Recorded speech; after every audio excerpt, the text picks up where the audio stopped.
Well, good evening everyone, I'm Rob and I'm an addict. Hi Rob. Right, I think this is worse than my share on Monday, because I can see the exit right there and I just want to walk out. I can't stand doing this. But there's a man in this room that took me through the steps first and drilled it into me that this has got to be done, it's part and parcel of recovery. So well, this is my first time at the meeting. It's like quite a busy meeting, so it makes it even better. So I come down Bournemouth about 2 years ago yesterday into a treatment centre after getting dragged off the streets of Southampton. At that point my life was just misery, it was an absolute mess. Didn't want to be alive anymore, didn't have anything to live for anymore. Lost everything that I hold dear to me, like my family, my kids. Couldn't even hold down any jobs anymore. Couldn't find work, nobody trusted me, and it was it was a sad, pitiful existence, living out of bins, council sheds, just not being able to survive anymore, apart from thieving everything that was possible. So I'll go back to when it all started. I grew up in East Scotland. Was moving around a lot through that with my family. Used to travel between Scotland and Ireland my whole life until I was about 15. And I probably drugs was regularly available, drink was just a part of culture, easy. Come from a hard drinking family. Don't think anyone in my family is teetotal or has ever thought about it. They all need to have a look at themselves as well, I think. But started about 10, 11 when I first started drinking with the family. It was about at the same time I started working with the family as well. School was never a part of my life. Been working since I was about 8 years old to keep my mum and my sister fed and sort of roof over their head. Because my old man left when I was about 7. So I grew up with a hard granddad who basically brought me up with good morals, but they quite quickly disappeared when the drinking drugs took over my life. And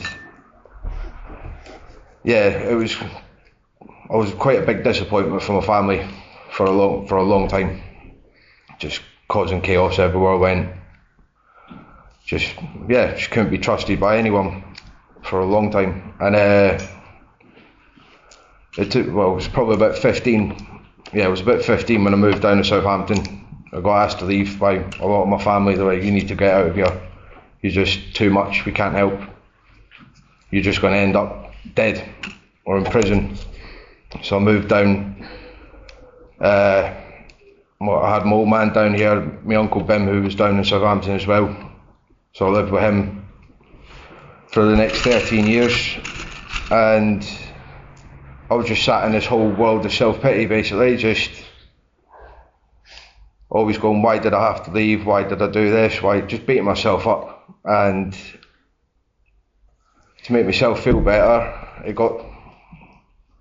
my drug using got more excessive, started experimenting with more different things, and then they ended up just becoming a day-to-day thing.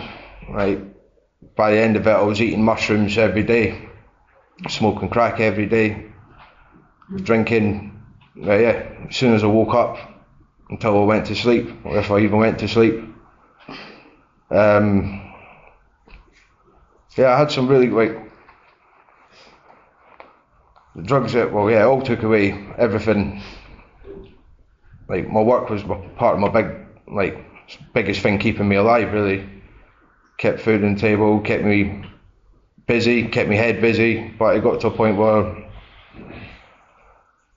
everything, my employer at the time, he was like, you need to go get yourself sorted out, pal, big time.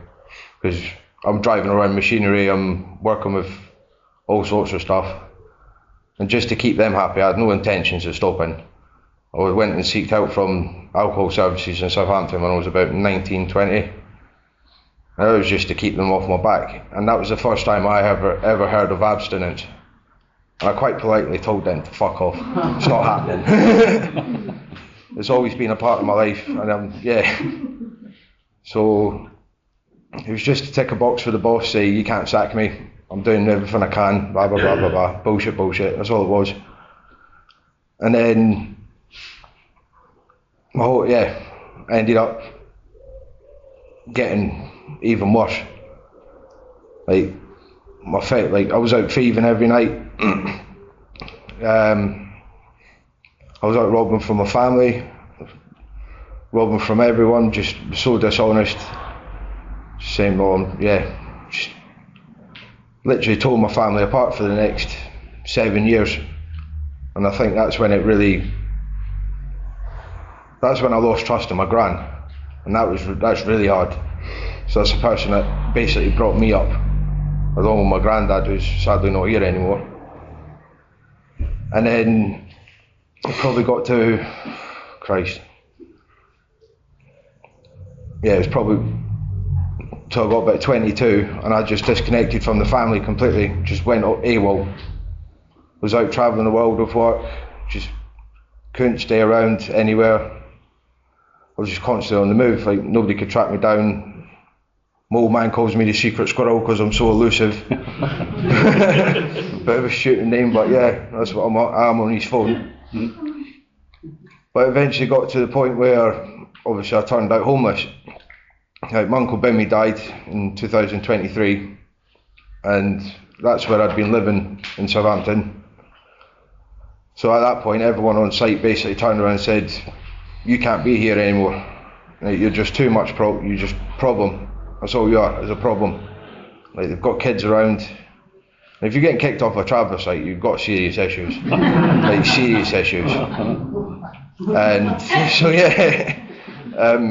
I ended up just before I come down, I was standing, if you know Southampton, there's this big bridge that goes over the Itchen, and it's known as a suicide bridge because a lot of people are jumping from it.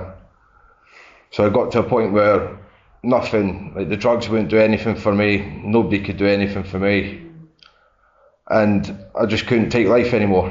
So I was about July 24, I was standing on the edge of that bridge, and just before it happened I was like, I better ring my dad to see, just the one last beg for like help. And luckily enough he answered, but with what the fuck do you want this time?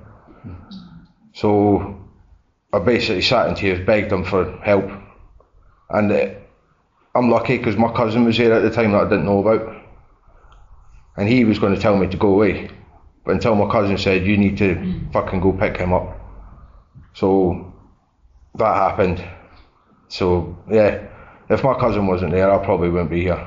She's like one of the oldest ones on my dad's side of the family, so thank God. And then when I got to that point, it was 2 weeks later after that, all my cousins, all my family come together and actually put me into treatment in Bournemouth. And it was, I didn't know what treatment was, didn't understand, didn't know nothing about 12 steps, recovery, anything. So as you can imagine, I was absolutely fucking shitting myself walking into this house. And I just didn't know what to expect until I met the staff there, made me feel really comfortable, met the lads there who was in at the time, and we all just really clicked. It wasn't as bad as I thought it was going to be, and when I walked in there I thought I'd be going straight back to work within a month, which was nearly the case until there was probably into my second week there. It was like that. I was like, if that's actually how bad I really am and how much work I actually have to do, then I can't really go back. And then the week after I got a phone call saying I'm not allowed to go back to Southampton where I was going to go, because just how I was in the past. I was meant to go back to my dad's, but because of my violent behaviour, and they didn't believe I was going to do any good up there, they're like, you can't come back. So then the staff at the treatment centre ended up getting me a place in the dry house where I was for 2 years. Until recently, until I've just moved out of there. And it's absolutely, I'm shocked at how I've come, how far that I've managed to stay clean for 2 years. I'm shocked at the people that I've met down here. I've always just kept myself to myself. Just don't like people, don't like speaking to people, don't like sharing in front of people. But I'm actually up doing it. Like, my confidence has grown, just in myself. For years I've never had that, ever. But everything's turned around now, and life's actually pretty sweet. Obviously there's always hard times. It's been quite a few. I've lost a lot of friends through the last 2 years to this stuff. One of them I class as a brother up in Southampton. He didn't get it, and he's unfortunately no longer with us.